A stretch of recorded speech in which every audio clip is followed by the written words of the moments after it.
Hello, everyone. Welcome to another of our live streams here at the National Museum of Civil War Medicine. For those of you that don't know me, my name is John Lustria.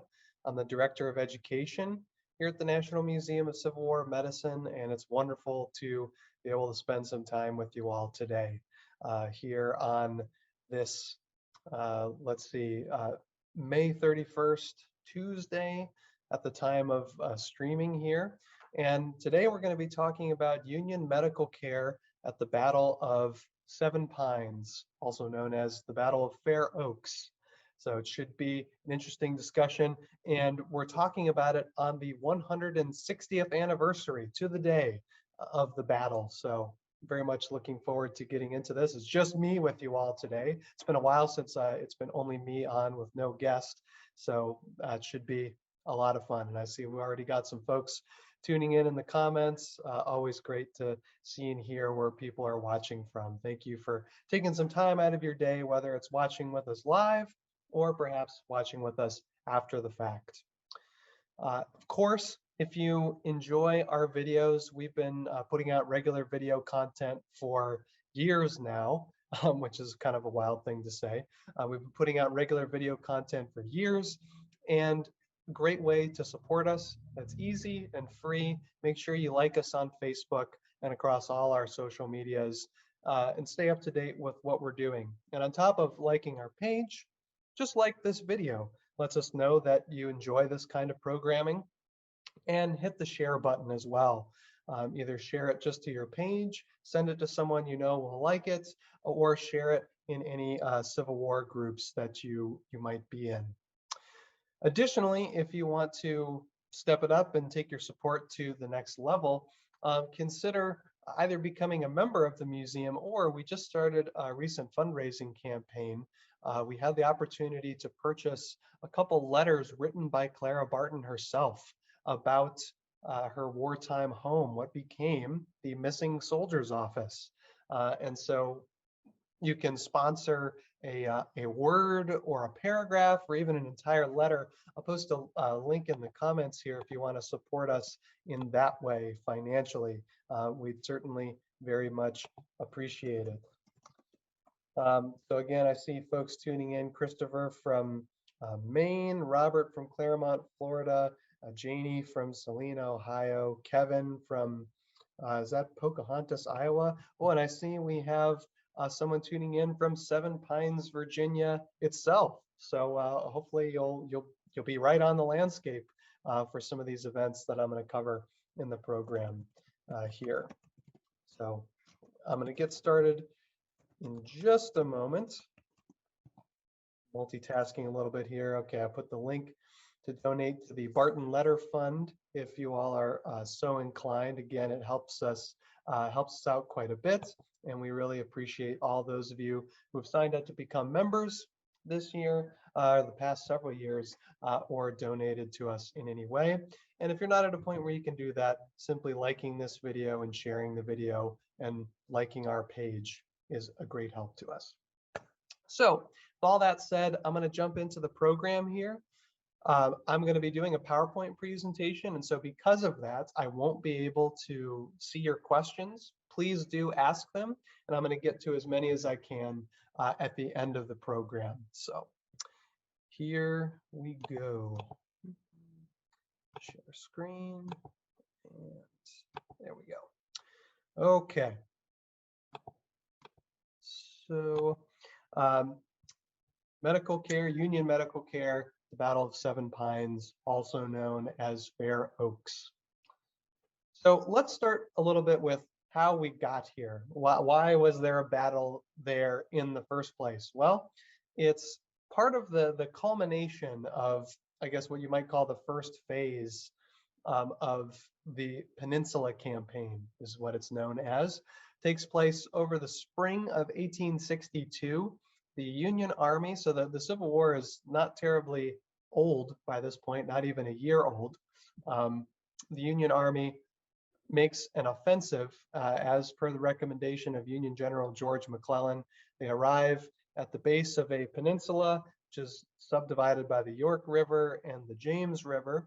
which leads directly to Richmond. The idea being that rather than having to slog through the Virginia countryside, the superior Union naval power will give them a quote unquote shortcut to the Confederate capital, and place them, right on the Confederate flank, and the Union Army might be able to speedily take the Confederate capital without large casualty numbers. That was the idea anyway.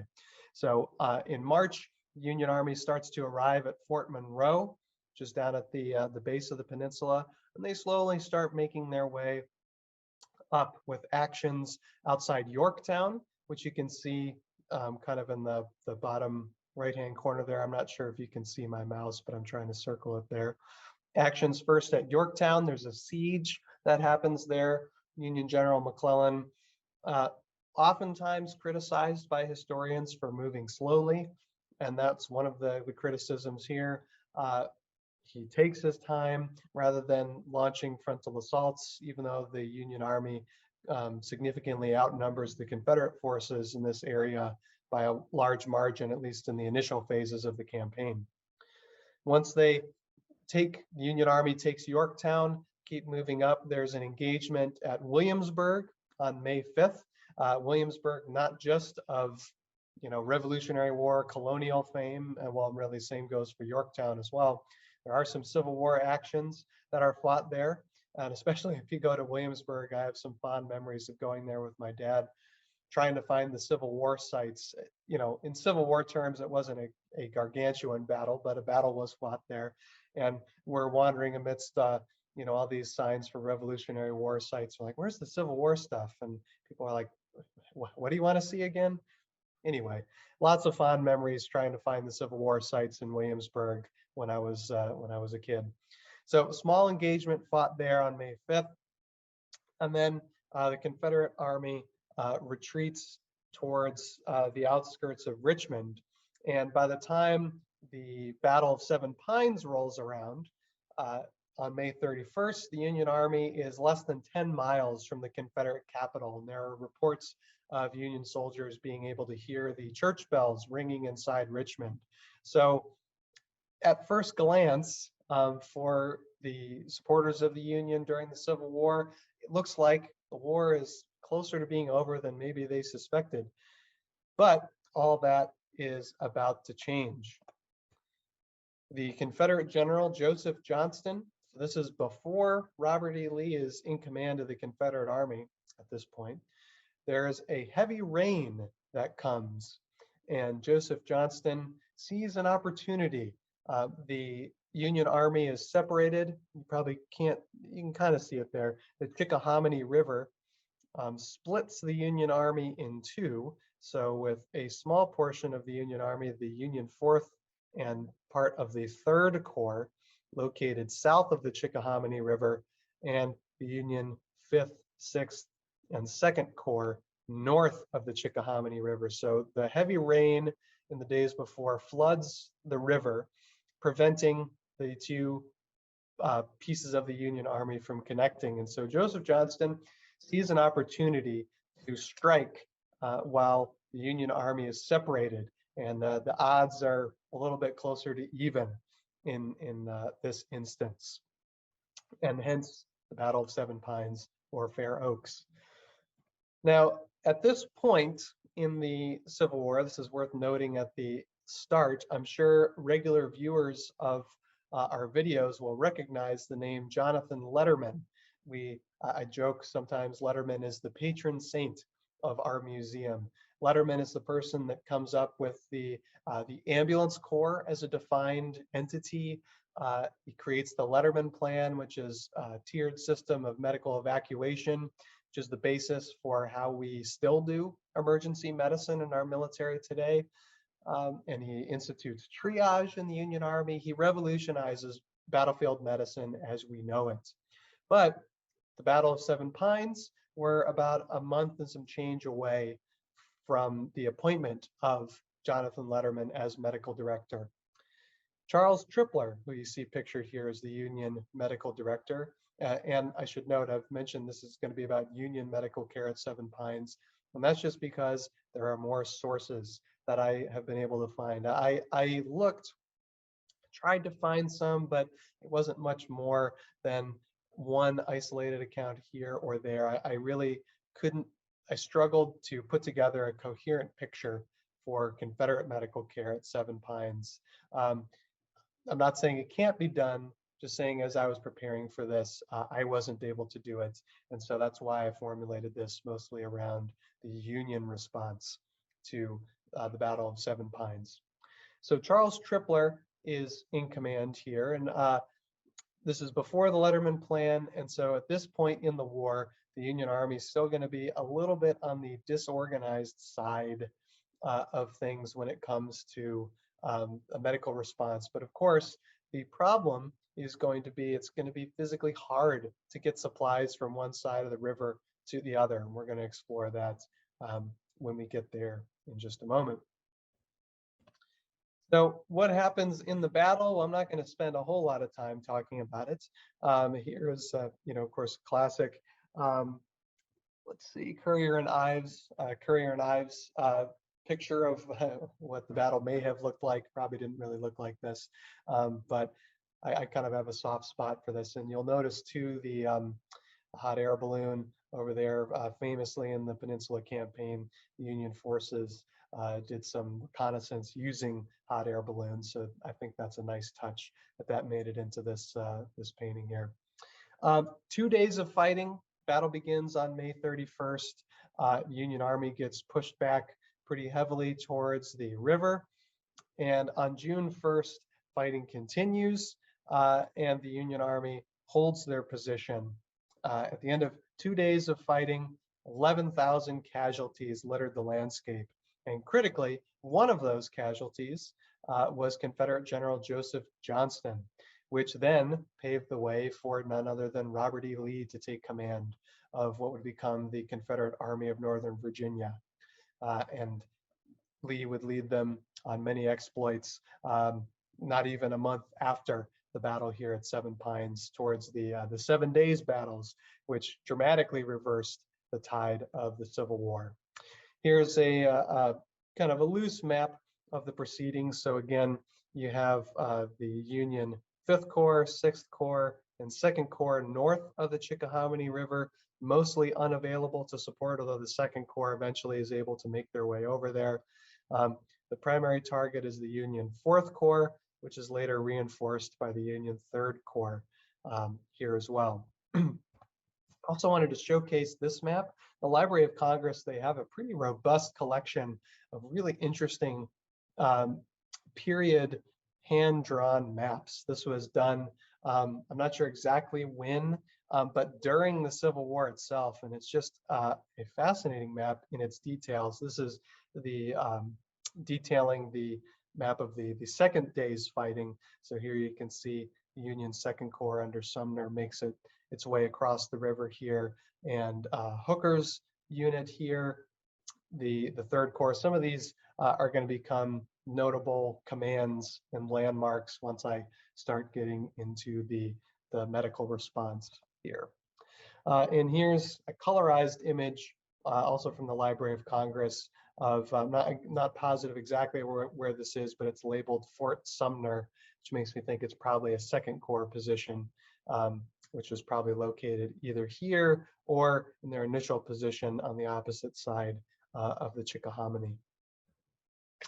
So, as with many large Civil War battles, when it comes to the medical response, the greatest need was space for the wounded. As Surgeon J.F. Hammond, the medical director of the 2nd Corps, reported, after the wounded had been bandaged by surgeons who followed the units into battle, quote, the wounded were then transported to the houses nearest the battlefield, where, after filling the rooms, they were placed on the ground outside the houses. And that's another thing I love about this map, which is why I still have it up. It has kind of notable houses drawn on the landscape. You can see one there, another one behind Richardson's line there, one by Sumner's line, the Adams house. So I just think that's a nice and interesting touch. I'm going to highlight a few of those as we go along. The lack of space proved to be an issue given the volatile weather that defined the Peninsula campaign. There were heavy rains that went intermittently throughout the spring of 1862 in this area of the country. And we did a really excellent video, I think, with Dr. Kenneth Noe. He's the author of a book called The Howling Storm, which is all about weather and the Civil War and how it did or didn't impact campaigns. And that was one of the things that Dr. Noe cited as arguably one of the worst bouts of weather during the war, not in its intensity per se, but just the constancy of the rain that happened during the Peninsula campaign. And if you've just been wounded, there are soldiers that have to just endure the rain sitting outside. Cover was improvised as best as possible, but not always completely, not always possible for it to be comprehensive, shall we say. Another Second Corps surgeon, Dr. Hand, reported that, quote, "The wounded were sheltered as far as possible in the farmhouses and barns and under rude sheds of boards and boughs of trees, but many were exposed to the rain the second night after the battle. We had no hospital tents." Several Confederate wounded wound up at Union field hospitals, which was a common occurrence in any Civil War battle. Sides could wind up in each other's hospitals. Several Union surgeons testified that the Confederate patients were given similar treatment to the Union wounded. Eventually, Surgeon Hand reported 2 captured Confederate surgeons were assigned specifically to take charge of Confederate prisoners, the hospital that he was stationed in.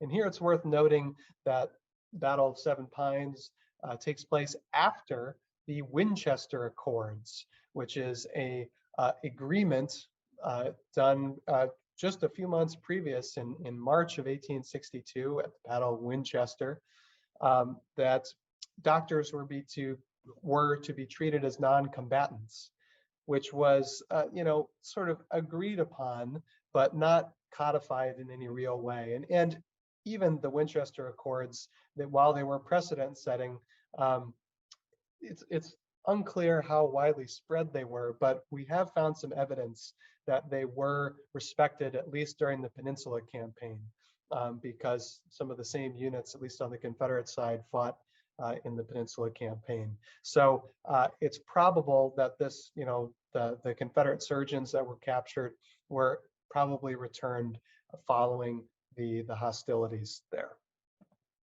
There again, the colorized photo, more Union artillery folks near Seven Pines somewhere, also from the Library of Congress. This photograph here is hospital in the rear of Hooker's division. And I'm about to read some accounts from people stationed right here at this hospital. It's one of the rare instances that we have an image of a specifically documented hospital site, at least in the immediate, or a field hospital site in the immediate aftermath of the battle. So it's a really, really neat piece, and you can still see some presumably medical personnel in the area. Assistant Surgeon H.E. Brown of the 70th New York reported to a depot that collected wounded for his division, which was established in a house, presumably this house that you all are looking at, quote, directly in the rear of the field. Brown further described the depot, quote, a fine well on the spot furnished water. An outhouse was converted into a kitchen and supply store, and a competent man was placed in charge. Soup, coffee, and crackers were ready at all hours for such as needed them. The medical stores of our regiment furnished a sufficiency of whiskey and other stimulants, and I believe this was the case with other regiments. The only articles deficient were chloroform and ether, and this, I think, was not due to any neglect, but to the fact of the unusually large number of wounded, we having to attend not only to those of our own division, but to all those wounded in the battle of May 31st, the ground of which was occupied by the enemy until Saturday afternoon. So that's taking place here. And he makes a reference that they're low on chloroform and ether. And this is where I should note that 95% of all Civil War surgery did use anesthesia. So if you're a new viewer, there's your fun fact of Civil War medicine for the day. But there is a small percentage where anesthesia was not used, and that's usually because they ran out of it.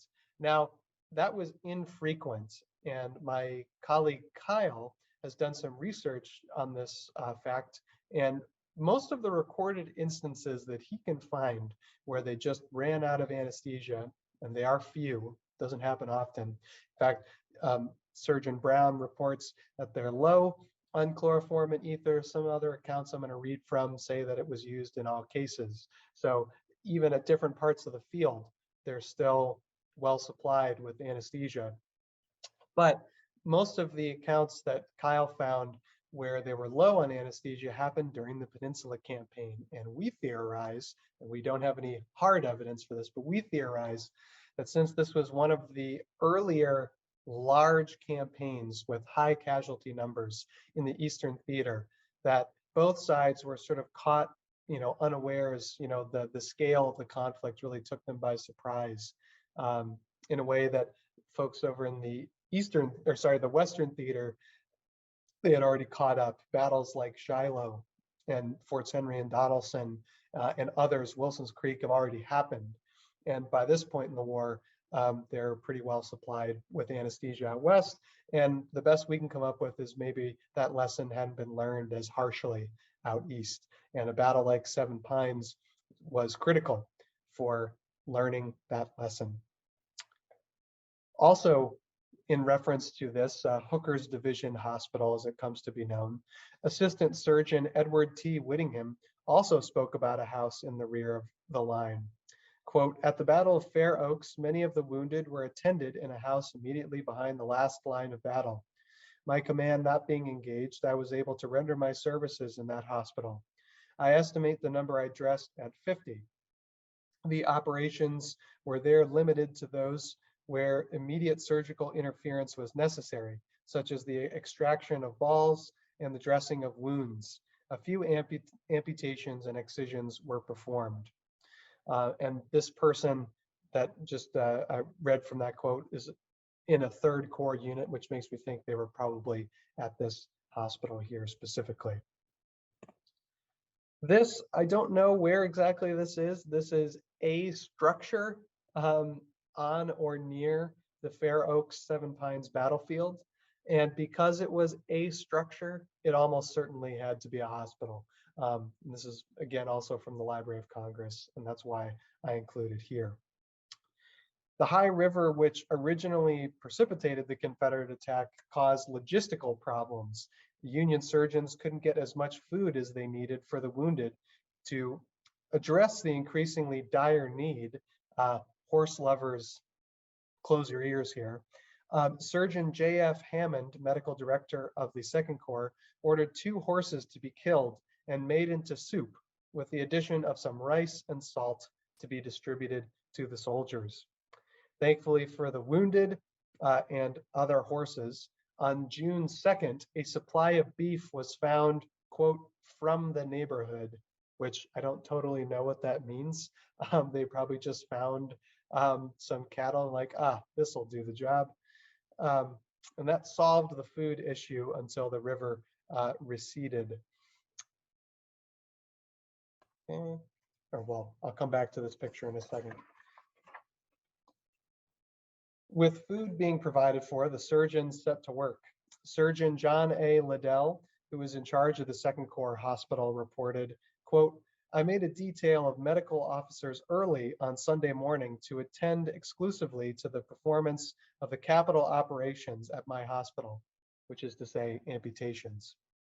"I placed them in charge of Surgeon A.A. Dougherty, United States Volunteers. The operating room was a shed, entirely open on one side and partly open on another side, made so by removing some boards so as to secure a free circulation of air. Civil War surgeons loved air circulation. An unhinged door made an operating table. 28 minor amputations were performed at this hospital, and many of the lesser amputations. About 800 cases of wounded passed through our hands The hospital was kept till Saturday morning, June 7th, when the last of the wounded were sent down to the White House landing by railroad.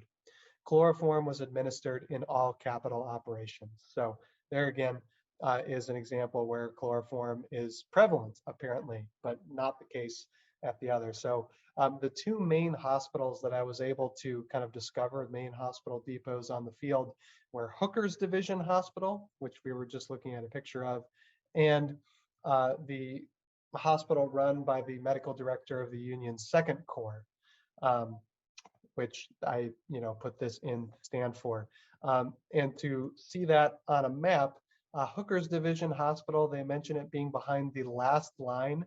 There are kind of three Union positions, one kind of on this far right side, or sorry, left-hand side where you see my mouse by where D.H. Hill is, another one a little bit further up here, and then the last line where you see the blue on this map here. So a hospital in behind the lines of Hooker's Division could be this house here close to the banks of the Chickahominy River, or it could be another house not listed on the map.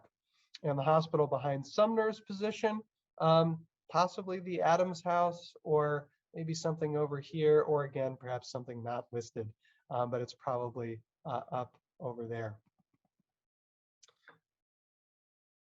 Surgeon C.S. Wood of the 66th New York, also stationed at that Second Corps hospital, commented on chest injuries at Seven Pines. From their studies of Russian and Crimean statistics, they anticipated that basically all of those from chest injuries would die. Instead, most of them ended up recovering because they tried a different type of treatment. British doctors bled the patients using leeches and cupping and things of that nature. But at Seven Pines, they tried rest, basically, and a little bit of opium to suppress a cough and undoubtedly the pain. So this is a great example where Civil War surgeons are learning, they're trying new techniques, and it shows that they're responding to previous precedents set in other conflicts. So it's a brief reference in Surgeon Wood's report, but it's, I think, really important in illustrating how forward-thinking these Civil War surgeons were. Now for the squeamish, it's about to get a little gross here because it's time to talk about maggots. Maggots were pervasive at the Second Corps hospital and indeed throughout the battlefield. After 12 hours of dressing a wound, a stump would be covered with the loathsome larva, and it would look as if a, quote, swarm of bees had settled on it. Further, quote, in penetrating the wounds of the cavities, when the dressings were removed, these worms could be seen crawling through the body, and the patient would be conscious of this and have great despondency from the belief that, as they expressed it, they were being eaten up alive. And in an attempt to get rid of the maggots, they used some turpentine to get rid of them. Now, we know today that maggots, while disgusting, they do a bit of cleaning. They're eating dead skin cells and things of that nature. Not pleasant and perhaps not even advisable, but it's not perhaps as bad as it may have seemed. But yes, I can only imagine how disconcerting that would be. And maggots are a common feature in the aftermath of Civil War battles and in Civil War field hospitals, improvised places like the ones I'm describing to you. Now, one of the primary places wounded soldiers would be sent back to was a train depot at Savage Station. Surgeon Frank Hamilton provides an incredible account of what the scene was like.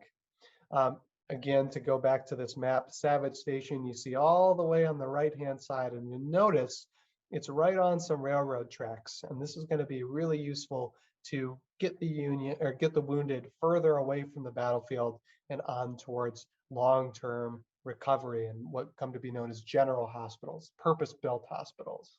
The images that I was showing you, these are just houses that are near the battlefield. They're not designed to be hospitals. The goal is to get these patients away from there as soon as they can possibly do so. Now, Savage Station is also a battle, the site of a battle in the future, not even a month later, the 7 days battles. And as I came across this quote, I wondered if this picture, which is from the 7 days battles, this is taken probably about June 27th or so, or maybe a little after, um, if this photograph might be in reference to Seven Pines, but after doing a little bit of research, unfortunately it's not, but it provides an incredible thing to look at as I read this quote. And this quote is quite long, but the detail in here is so incredible that I think I just have to read the whole thing. So as soon as possible, the wounded that came behind Union lines were sent to this depot established at Savage Station. And from there, they go to a place called White House Landing, where they would be sent by boat further north. As Surgeon Frank Hamilton describes it, the depot at Savage Station had, quote, a large 2-story house and 14 outhouses, barns, corn cribs, and sheds, which together would furnish comfortable shelter for 300 men, and in which we had during most of the second and third days after the battle from 500 to 800 men. Of course, at such times the buildings were greatly crowded, yet the wounded came in so rapidly on the second day, the number was greatly increased from Heintzelman's and Sumner's corps that the buildings were insufficient even to cover the men. No hospital tents were to be had, and men were compelled to lay several hundred upon the grass within the enclosure surrounding Mr. Savage's house, which ground was fortunately elevated and partially shaded by large trees. And that looks exactly like what you see in the picture. You see the enclosure of the fence, the trees offering shade, people spilling out of buildings. It's riveting. Anyway, Hamilton continues. At first, our corps of medical officers and of nurses was very inadequate. The surgeons were nearly all occupied in dressing wounds upon the field, and we had almost no supplies, either in the way of commissary stores, clothing, blankets, medicines, or instruments. I had been but 2 days before the battle assigned to this corps as medical director and could not have made the necessary provision, even if I had anticipated so terrible a conflict. We were soon able, however, to obtain the assistance of several regimental surgeons, and before the day closed, and during the following day, several contract and volunteer surgeons came up from White House Landing and continued from this time to render us important and valuable aid. And he goes on to list several of their names. And these volunteer and contract surgeons, these are basically not unlike government contractors today, paid by the Army to bring in their services as needed. Not uncommon in the aftermath of a notable battle. Doctors Prince and O'Leary, brigade surgeons, with surgeons Kerr, Chamberlain, Robinson, Tyndall, and Emanuel, were after the first 2 hours also almost constantly at the station, operating and dressing wounds until their services were no longer necessary when they returned to their respective commands. With a corps of medical officers numbering from 25 to 30, it was impossible to make the necessary operations and dress the wounds as rapidly as the men were brought in, and in many cases, several hours elapsed before they received surgical aid. The surgeons were assigned to me by various positions on the ground and in the buildings, each having his separate duty to perform, aided by such nurses and cooks as we could temporarily impress. While to one surgeon was assigned the duty distributing the wounded as they came in, at 3 points, depots were established for major operations, the minor operations being made on the open field under the shade of the trees or wherever the men were laid. The surgeons were all, after a little delay, by Tripler's orders, I believe, and from other sources, supplied with instruments, chloroform or ether, and another with boiled rice or with portable soup, the latter of which we did not obtain until the second day. On the second day, several boxes of lemons were sent to us, from which pails full of lemonade were made and constantly distributed in every direction. Hardtack, sugar, and whiskey we had in abundance, with also a small quantity of good brandy. The trains ordered to remove the wounded to White House Landing were not brought up as rapidly as the men were ready for removal, and consequently a large portion were compelled to remain 1 or 2 days after their wounds had been dressed or their limbs had been amputated, some of whom had no covering whatsoever. not even blankets. During Sunday and Monday nights, that's June 1 and 2, there were heavy thunder showers, and these poor fellows were completely drenched. I was with them, with many of the surgeons and nurses both of these nights, and we did for them all that lay in our power.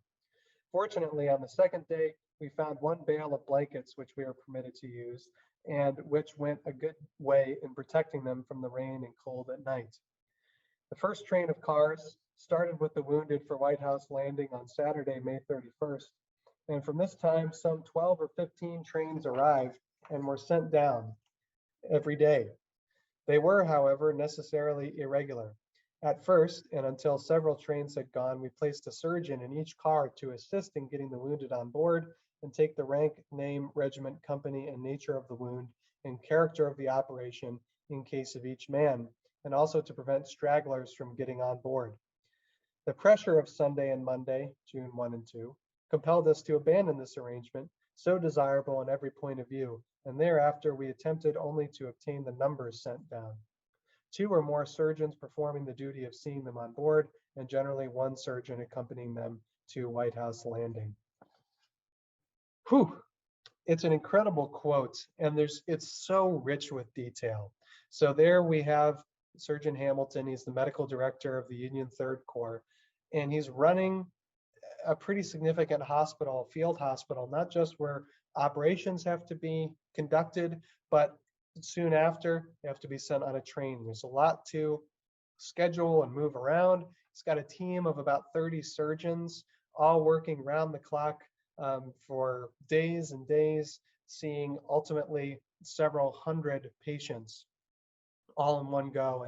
And this picture, which is colorized and on the Library of Congress, just provides such incredible, an incredible illustration, because you can, this is what they were talking about. And now this isn't picturing that day. This is, a month later at a different battle, but you can imagine that the scene would have looked awfully similar.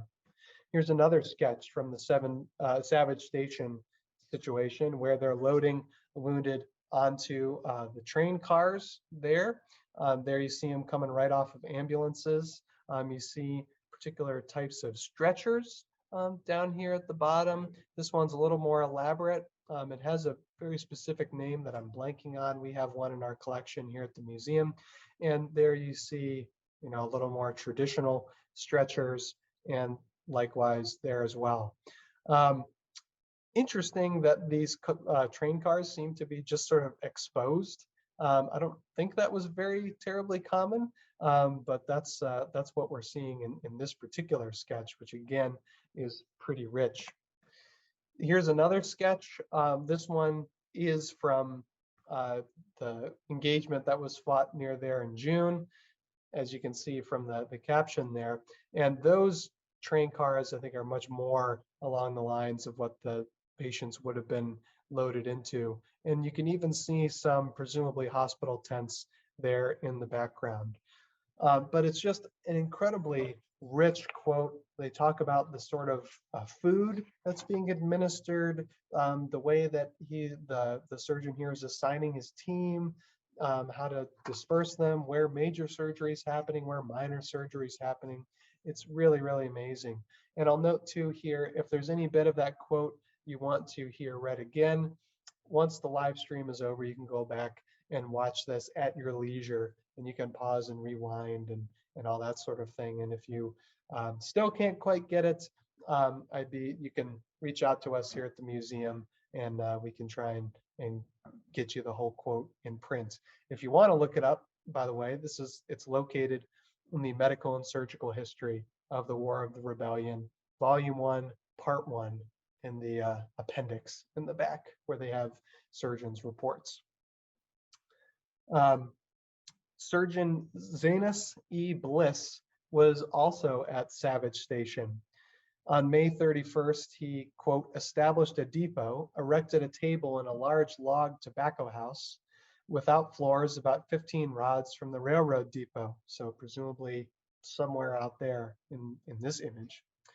And night and day was almost constantly engaged in dressing and operating upon the wounded from various regiments indiscriminately from Saturday evening, May 31st, until Wednesday evening, June 4th.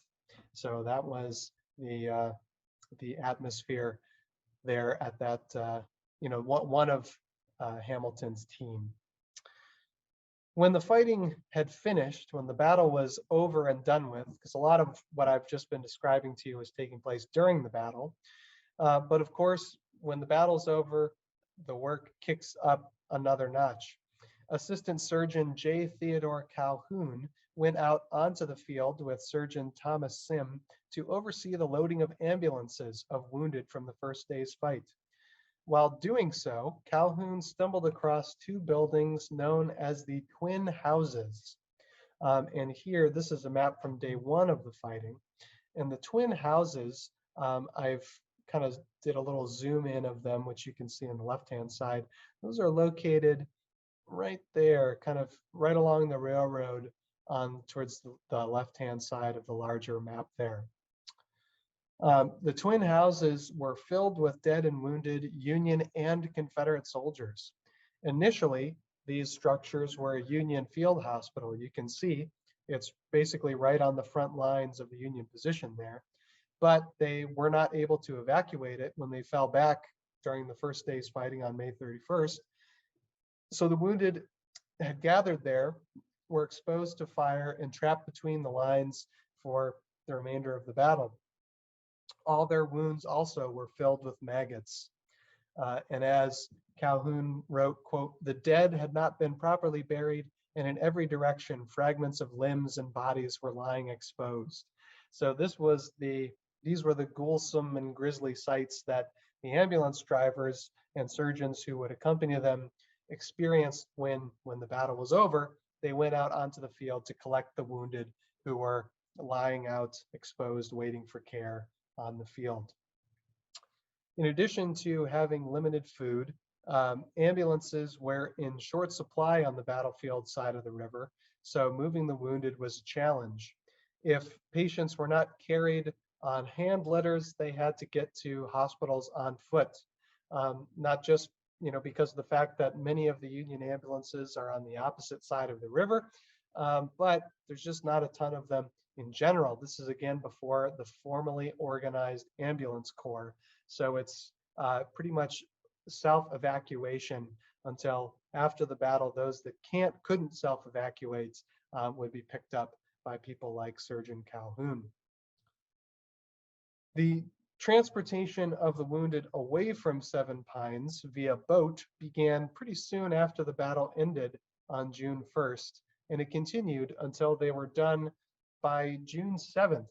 And I'm kind of amazed that they were able to do that as quickly as they did. Now, what you're seeing here is a picture of White House Landing.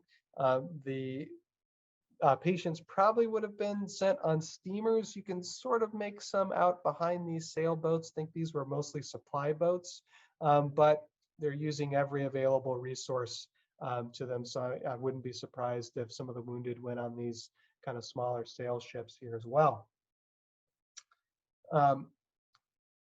The whole number sent from White House by the steamers was 3,580.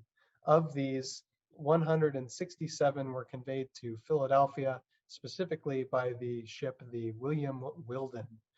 So in total, they sent out from this area here pictured upwards of 3,500 wounded over the course of about 6 days, which is a pretty remarkable turnaround. Thankfully, we have a picture, well, not a picture, but an insight as to what sort of things happened on board these voyages. Assistant Surgeon A.H. Smith was on one of the hospital ships that took the wounded from White House Landing to Fort Monroe and then further north. He reports on the work they did on the ship, quote, "The condition of these men was pitiable. They were in the clothes in which they fell, generally saturated with blood, and their wounds were in many cases filled with maggots. Maggots strike again." There were 5 medical officers on board, besides dressers and female nurses. By the time we reached Fort Monroe, every man had been washed and his wounds dressed and had been supplied with clean underclothing. So on these voyages, largely they want to let them rest, but basically they're going to make sure that every patient is clean, they have new clothes, and all their wounds are bandaged. As with other previous battles early in the war, the surgeons had several suggestions in their reports on how to improve things. We saw this, I did previous programs in this style for Battle of Wilson's Creek, as well as for Donelson, Shiloh, and others. And it's quite common, especially in the early days of the war, when they're trying to figure things out, for the surgeons to comment, say, this was kind of terrible, we shouldn't do it like this again, or this was pretty good. Anyway, they don't tend to pull their punches. With Seven Pines being the largest battle fought in the Eastern Theater to that point, Surgeon O'Leary pointed out several issues. First was poor medical organization.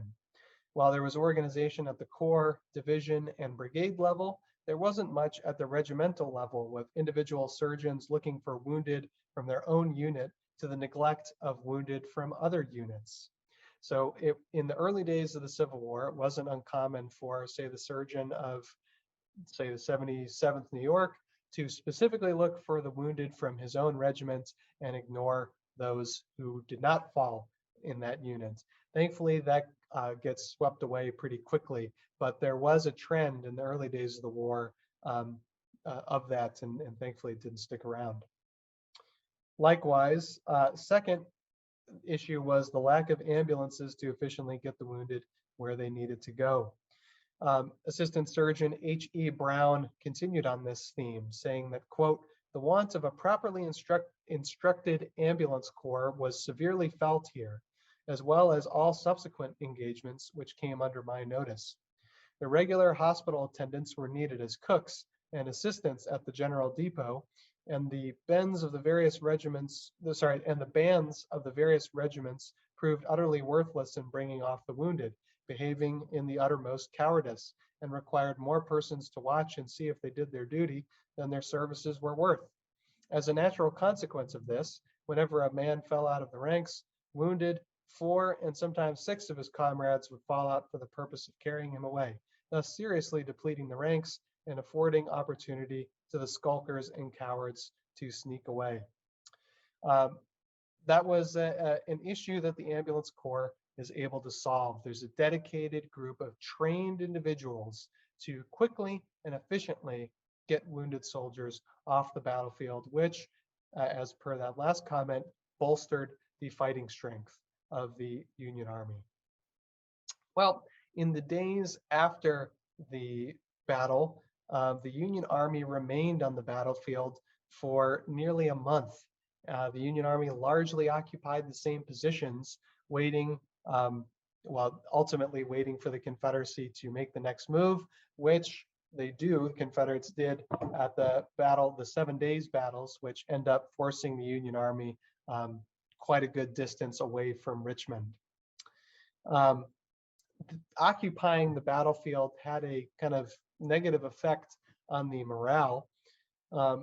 Medical Director Tripler reported that many Confederates from Seven Pines were left unburied. Quote, in the course of time, the remains were so offensive as to seriously discommode our camps. Disinfectants were sent out to be strewn over the grounds. And what they mean by disinfectants, by the way, is, basically perfume, something to mask the odor. That's how they thought about disinfectants in terms of, smell. You could be infected by the air that you breathe. And one of our very first interviews we did when at the start of the pandemic was with Dr. Melanie Keekley. She's the author of Smell Detectives, and she speaks extensively about that sort of phenomenon. Tripler goes on, disinfectants were sent to be strewn over the grounds, and every exertion was made to abate this evil. Still, it had not entirely ceased when we left the vicinity.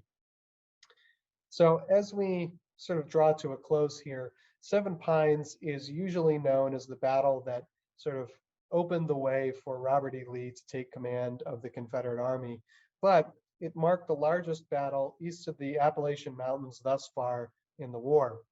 It was trial by fire, not just for thousands of soldiers, but hundreds of surgeons as well. And it revealed, along with the coming 7 days battles, that the existing medical system or lack thereof just would not quite be sufficient going forward. It brought into sharp relief a problem that Jonathan Letterman, and he goes on to take command of the medical department of the Army of the Potomac, the Union Army, on July 4th, 1862. He had ample opportunity to see what didn't quite work right. So that's what I have to say about medical response at Seven Pines. I'm going to stop my screen share so that we can tackle some questions and maybe get into a little bit of a discussion here. So looking forward to seeing what you all said. So I'm going to go back through the comments here and check in. Let's see. Barbara asks, any idea what was buried in front of that big tree in front of the big white house? I don't know. Let me take a quick scroll through my PowerPoint here. Oh, yes. I know to what you're referring. I don't know what that is and why there's a little fence around it. It could very well be a grave. And let me go ahead and share my screen so people know what I'm talking about. Here we go. In reference to this little fenced off area here. It's a great question, Barbara. I don't know. It could very well be a grave. I would presume that this photograph was taken after the battle because a prospective photographer wouldn't necessarily have any specific reason to take pictures of random buildings in the countryside unless a battle had happened there. So I wouldn't be surprised if that was a hospital site and that just was a grave of someone that they buried there. On the Library of Congress, you can download an incredibly high resolution image of really all these images that I've showed. And I'm sure you could probably zoom in pretty good and see if there are any markings. I didn't look super duper closely, but when I did look, I wasn't able to see anything. So I'm not totally sure what that is. Let's see. Got Fred Claridge watching, one of our excellent members, as well as he's associated, I want to say he's a board member with the National EMS Museum. So always happy to give our good friends over there a shout out. Make sure you check them out. Jan asks, were there female nurses on the field or in the field hospitals? I don't have any specific references to any. That being said, I'm sure there were some, and those I do have reference to were on the hospital ships. Let me see here. One of the quotes I read. Yes, Assistant Surgeon A.H. Smith on board one of the hospital ships. He writes, there were 5 medical officers on board besides dressers and female nurses. So there were at least on some of the hospital ships. It was uncommon, though not unprecedented. It did happen sometimes. It was very uncommon for female nurses to be on hand on the battlefield or in field hospitals as the battle was happening. Again, there were instances of that, but it was unusual. So I'm guessing probably not, but in the aftermath of the battle, I wouldn't be surprised if there were some, even just from the surrounding countryside, that came out to help, or maybe even further afield than that. Let's see. Jan mentions Jan Schmid. So glad you mentioned Surgeon Letterman, as he was very instrumental in updating medical services. Yes, like I said, the patron saint of our museum. We love talking about Jonathan Letterman. Michael Ross asks, were the nurses from Sisters of Charity or the United States Sanitary Commission?